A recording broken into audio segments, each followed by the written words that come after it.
Et salut les amis, tu es avec Super Épaulette et je vous souhaite tous une bonne année. Je vous souhaite qu'il vous arrive que le meilleur pour l'année 2020. En tout cas, pour moi, 2019 c'est mal terminé parce que j'ai accidenté la Toledo. Du fait, aujourd'hui, je vais vous faire une petite vidéo un peu à part de ce que je fais d'habitude sur les voitures. C'est en relation avec les voitures, mais c'est un peu à part. On va parler aujourd'hui d'un peu de 3D. Donc j'avais besoin de faire deux trois petites modifications.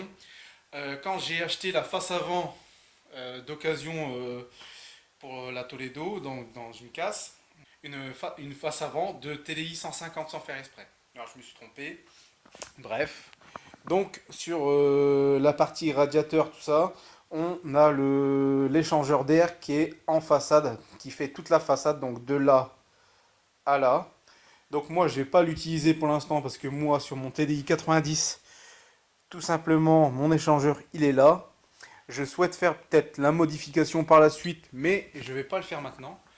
Donc avec ma machine 3D, ma petite Ender 3, je vais tout simplement modéliser des petits bouchons comme ce. Oups.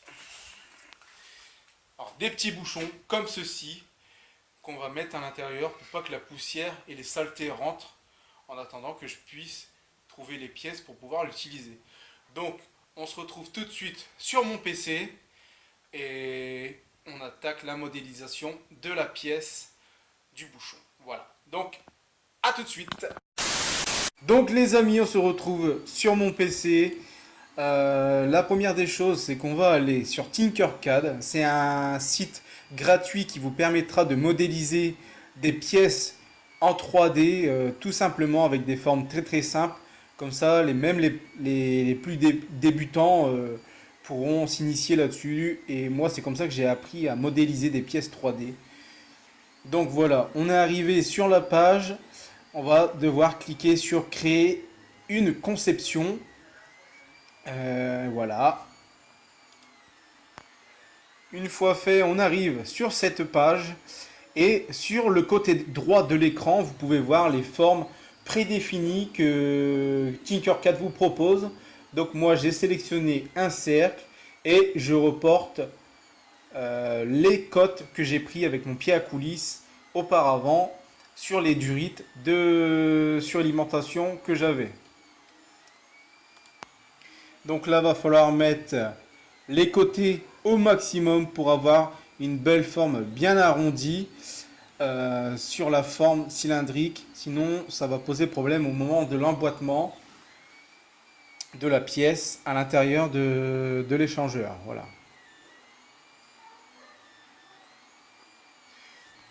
Une fois cela fait, on va reprendre un nouveau cercle et on va faire comme une sorte de petit chapeau au-dessus du premier cercle pour pouvoir freiner ce petit bouchon pour pas qu'il rentre complètement. Ça nous permettra de l'enlever le jour où j'en aurai besoin de l'enlever pour utiliser par exemple cet échangeur. Donc une fois que le petit capuchon est fait, on va pouvoir faire aussi le perçage pour pas avoir un gros bloc à imprimer qui mettent 2-3 heures à s'imprimer. Du coup, on va percer le centre pour pouvoir avoir à utiliser moins de matière. Donc du coup, là, je suis en train de réaliser le perçage actuellement. Voilà. Donc une fois que le cercle pour le perçage est réalisé, on vient centrer les deux pièces pour pouvoir le percer. Puis une fois cela fait, on va pouvoir l'assembler ensemble, puis on passe directement sur la machine à impression 3D où je vais vous montrer le déroulement de l'impression 3D. Je vous reprends tout de suite.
la pièce est enfin réalisée.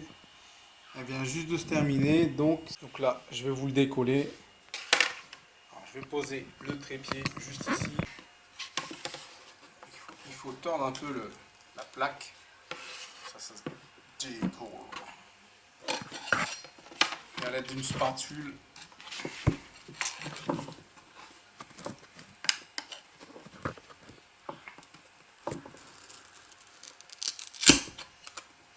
Et voilà, le petit capuchon est réalisé. Vous voyez comment on passe de la modélisation sur son PC à une pièce réelle. Voilà. Donc la finition, on s'en fout un petit peu. Il faut juste que ça joue son rôle de cache-poussière en gros. Pas que la saleté rentre dans les capuchons. Dans l'échangeur, pardon. Parce que si je veux l'utiliser par la suite, ça sera embêtant. Donc voilà. Donc les cache-poussières, ils sont réalisés. Par contre, je viens de me rendre compte qu'il a fallu que je rajoute un petit peu de scotch tout autour. Car il manquait quelques millimètres pour vraiment bien que ça se serre dans l'échangeur. Donc du coup, j'ai rajouté un petit peu de Chatterton, histoire que ça soit bien bloqué dedans. Donc je voulais pas réimprimer des caches parce que j'avais déjà imprimé les deux caches. Voilà. Donc les deux ils sont là. Dites-moi aussi si ça vous intéresse le sujet de la 3D. Pourquoi pas faire aussi un peu de 3D sur la chaîne. Même pas forcément en relation que avec les voitures, mais un peu général. Parce qu'on peut faire des belles choses avec de la 3D, comme un peu cette statue. Voilà. Cette statuette. Je l'ai mis en peinture, enfin je l'ai mis en après pour pouvoir la peindre après. Voilà, donc c'est un petit Spiro. Voilà. C'est un support manette. Sur ce, si vous avez aimé cette petite vidéo un peu à part de ce que je fais d'habitude, mets un petit pouce bleu, like, commente, partage et abonne-toi si ce n'est pas déjà fait. Et à la prochaine pour une nouvelle vidéo. Bye!